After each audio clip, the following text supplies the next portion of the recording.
If you really want long, luscious, healthy, thick, flowing, gorgeous hair this year, think goddess vibes, think princess, queen of curly hair vibes, then this is what these tips are going to do for you. Hi everyone, it's Lana here. Welcome back to my channel and welcome if you're new.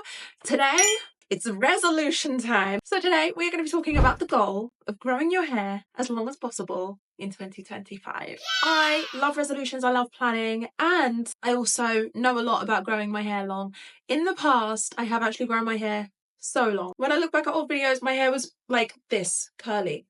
Like a lot longer. That was achieved by following all of the tips that I'm about to share with you. Write them down, share them with your friends, keep them in your notes app and just follow them, just turn them into habits. And that is how you're going to grow your hair really long. So tip number one is to do that big chop. A big chop means something different for everybody. For me, it meant getting rid of about this much of damaged ends. From the ends of my hair, I just went and chopped all of that off. For other people, it could mean that you've got relaxed hair up to here and you've got new growth there. That's really drastic, so that's totally up to you if you want to do that big chop or not. I know it's a huge change and it's completely up to you. Do whatever you feel comfortable with.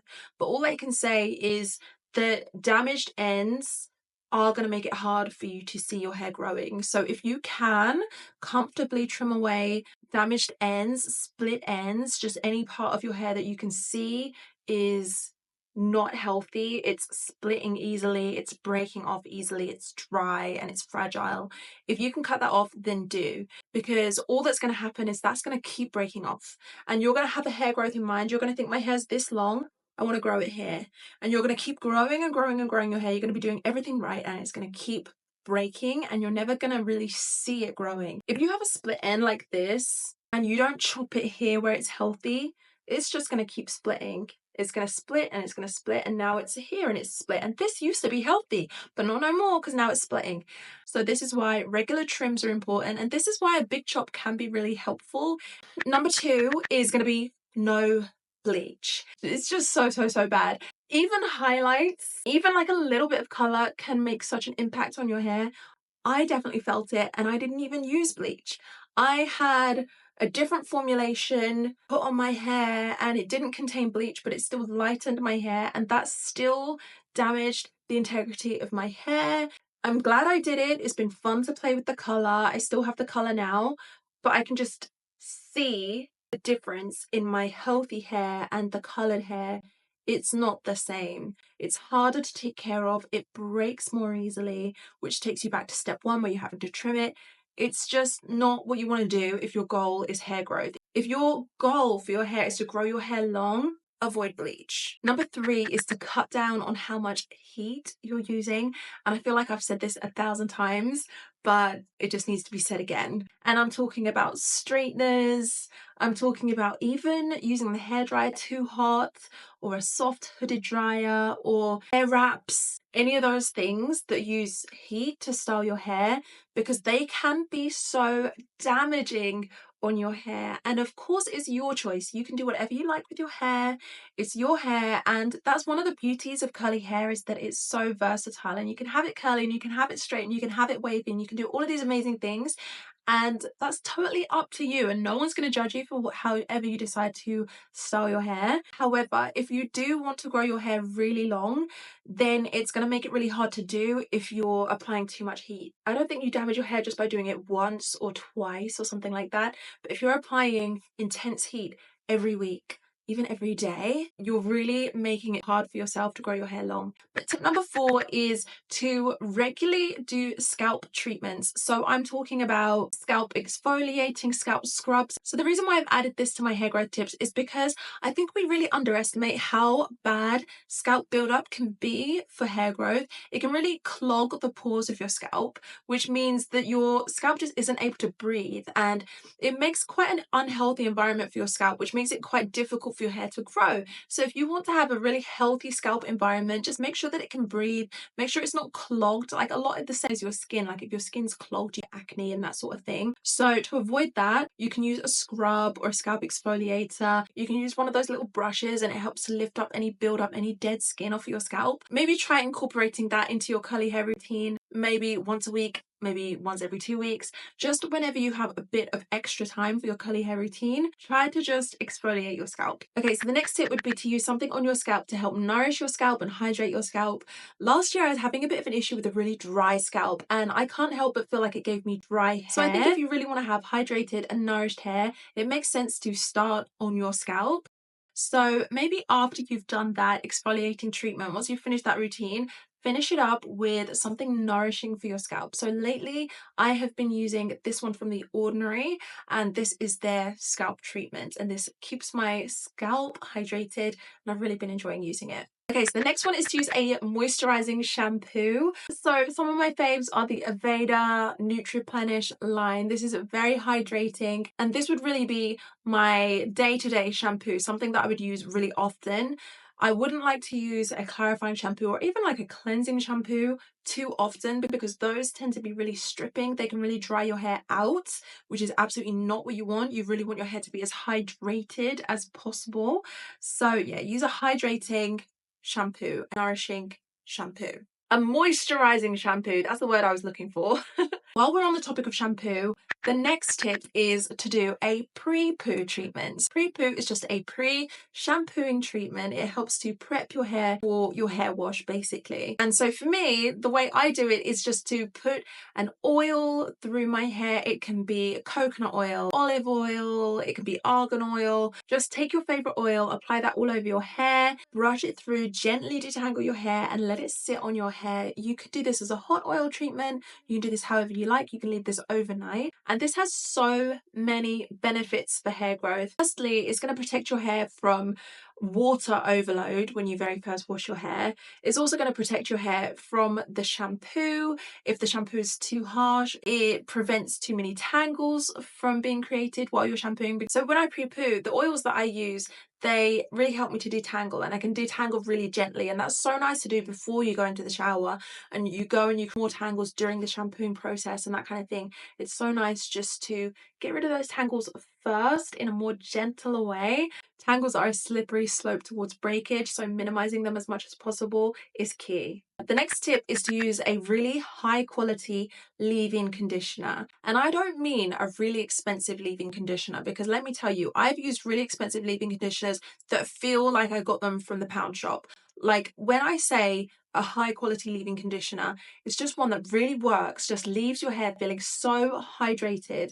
One of my favorite leave-in conditioners has to be the Rhyme and Reason Quench and Curl leave-in conditioner. You can find this in Sainsbury's, Superdrug, and this is so hydrating for my hair. It leaves my hair feeling hydrated all week. I promise you, that is a good leave-in conditioner and I can't rate them highly enough. About £8. It's not the cheapest, but when I've used leave-in conditioners that are like £30 and they're just not even good, trust me, this is a good one. And that's so important because if your hair is constantly drying out between washes, that could ultimately be damaging your hair in the long run. You want your hair to stay as healthy as possible, so you want your hair to stay as hydrated as possible, so you want to use the best leave-in conditioner that you can find. Next tip is to regularly deep condition. I'm talking about getting a big tub of deep conditioner and letting that sit on your hair for at least half an hour. And I would recommend doing this every week. Those treatments are so powerful and they can make such a big difference. They can leave your hair feeling so nourished and so healthy and so hydrated. Your hair needs that. It's like comfort food for your hair. Make sure that you are deep conditioning your hair, people. Okay, so the next tip is scalp oiling and massage. So you're going to want to apply some oil to your scalp, maybe rosemary oil. I've heard is fantastic for this, and massage that in to your scalp. So the oil is going to help making your scalp really slippery, so it's going to be really easy to massage. And by doing the massage, you're going to help to stimulate blood flow to your scalp. The blood in your body carries all of the nutrients in your body. So by doing this and making your head nice and tingly, you're going to actually be carrying so much nourishment to your scalp. And that's where all the vitamins and all the minerals are. And that is what's going to help to grow your hair really long.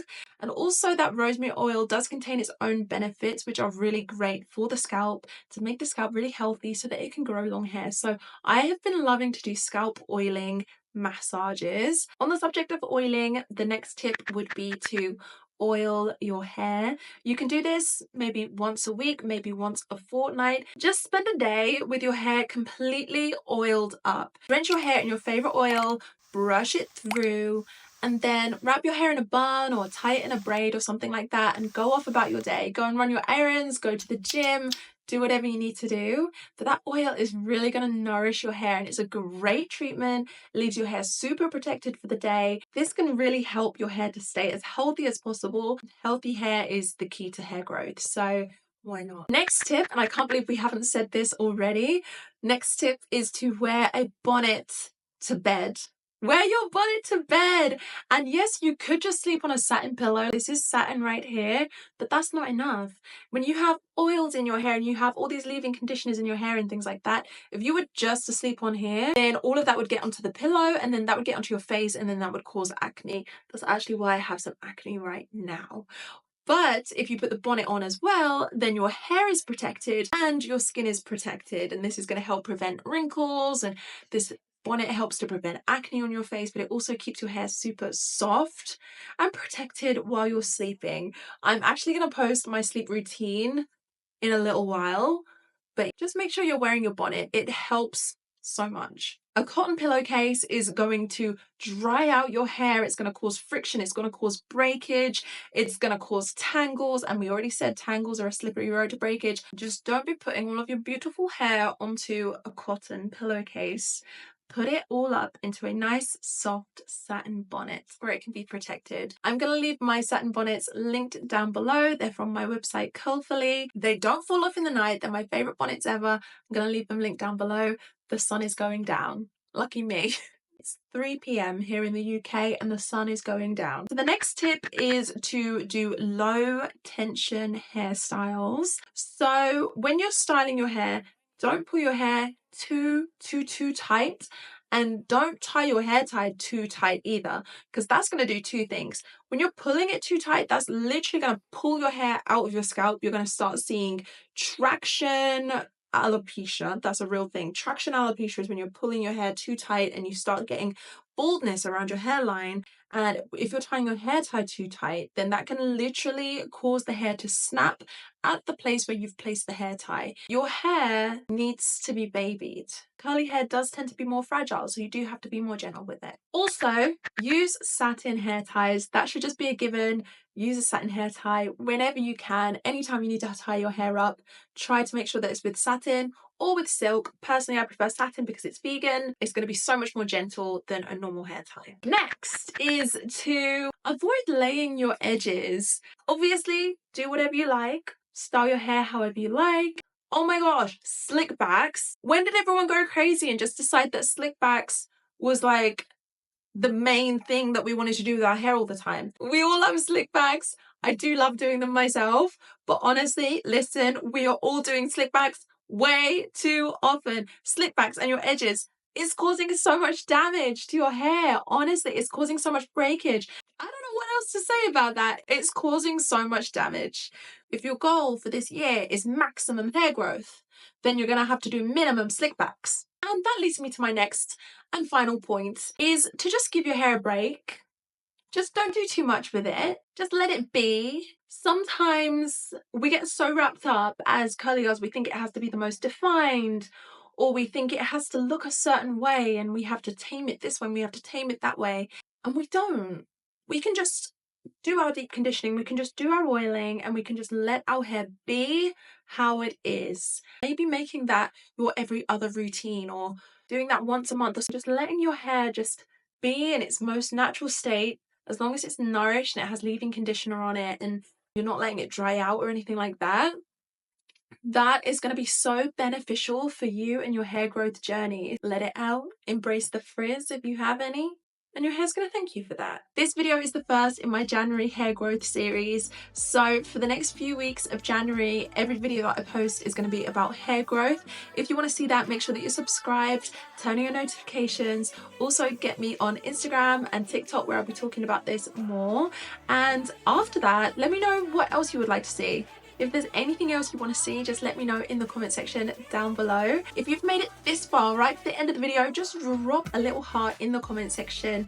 I just want to know. And also get me on Instagram where I'm thinking that I'm going to post some giveaways very soon. Don't tell anyone I told you. It's a secret from YouTube. But yeah, that's everything from me, and I will see you in the next video. Bye!